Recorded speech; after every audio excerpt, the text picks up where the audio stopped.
All right, so what we have here is a 3.3 liter out of a Kia Sedona 2015. And the customer's complaint was an oil leak.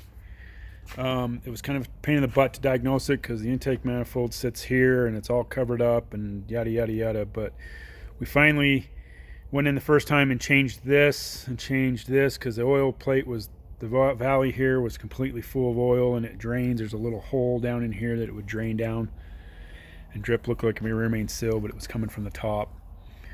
So then the second time, after we started it up and running again and sent it out the door, come back still leaking oil. So then I have a device we can take this out and we pressurize engines with it, basically to pre-lube engines, and we did the same thing, and oil was leaking right here along this.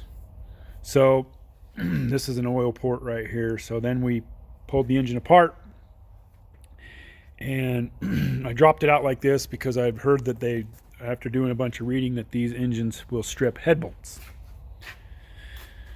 or pull head bolts. So I found this head bolt here to be pulled, and it was causing this clamping force to be loose, causing it to leak here.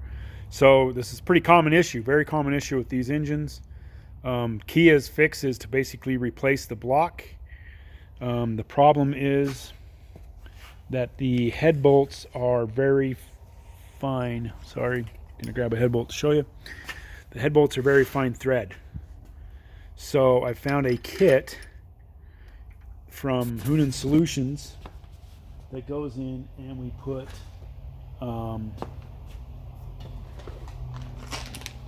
inserts in it. So that's what we're doing here. Is I have the kit, the drill plate set up, boom, boom, boom, comes with everything you need, tap, lube,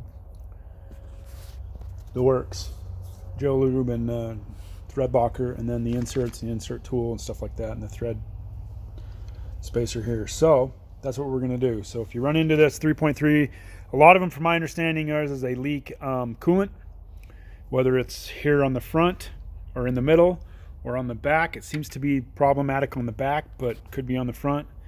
There is a fix out there that you can do it. That way you don't have to replace the engine, because as far as I know, there's no update to the engine. They just give you the same thing you got.